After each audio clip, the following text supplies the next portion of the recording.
Hi எல்லோரும் எப்படி இருக்கிறீங்க? இது உங்கள் சந்தீப் மாம்ஸ் டைரி. ரீசெண்டாக தாங்க சந்தீப் சனோட பர்த்டே முடிஞ்சது. பர்த்டே கிஃப்டெல்லாம் ஒரு வீடியோவாக ரிவீல் பண்ணலாம் தாங்க நினச்சோம்.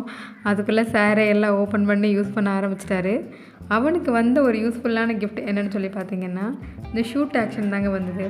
இதை ஃபஸ்ட்டு எப்படி இன்ஸ்டால் பண்ணணும்னு எங்களுக்கு தெரியல. அதுக்கப்புறம் சந்தீப் சரணோட மாமா தான் வந்து இதெல்லாமே ஓப்பன் பண்ணி கொடுத்துட்டு இன்ஸ்டால் பண்ணி விட்டு போனாங்க. இந்த வால் ஹேங்கிங் வாலிபால் பார்த்திங்கன்னா இந்த 2 பீஸ் மட்டும் தனியாக வந்திருந்தது. இது ஜஸ்ட்டு நம்ம ஹோல் மேக் பண்ணி கிளிப் பண்ணிட்டா போதுங்க. அப்புறம் உங்களுக்கு எங்கே ஸ்பேஸ் இருக்குதோ அங்கே போய் நீங்கள் வால் ஹேங்கிங் பண்ணிடுங்க. இந்த பர்த்டே சந்தீப்க்கு ரொம்ப பிடிச்ச மாதிரி தாங்க இருந்தது. ஏன்னா அவனுக்கு ரொம்ப ரொம்ப பிடிச்ச ஃப்ரெண்ட்ஸ் எல்லாத்தையுமே அவனே இன்வைட் பண்ணியிருந்தான். எல்லாருமே வந்து அவனுக்கு பிளெஸ்ஸிங்ஸ் கொடுத்துருந்தாங்க. இந்த டாயில் 2 கிளிப்பு மாட்டினாங்களா, நம்ம வால் ஹேங்கிங்க்கு வேறு எங்கேயும் போக வேண்டாங்க. நாங்கள் ஜன்னல்லையே மாட்டிட்டோம்.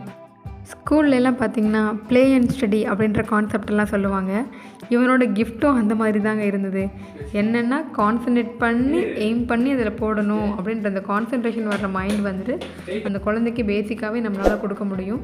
நீங்கள் எந்த ஒரு கிஃப்ட் குழந்தைங்களுக்கு நீங்கள் வாங்கி கொடுத்தாலுமே அது அவங்களுக்கு யூஸ்ஃபுல்லாக இருக்குமா அப்படின்னு சொல்லி நீங்கள் அவங்களுக்கு வாங்கி கொடுங்க.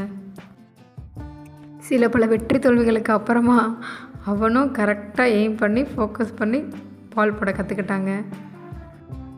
இனி வர்ற அடுத்தடுத்த வீடியோஸில் குழந்தைங்களுக்கு எந்த மாதிரி ஆக்டிவிட்டீஸ் நம்ம கொடுக்கலாம் அப்படின்ற அப்டேஷனும் உங்களுக்கு கொடுக்குறேன்.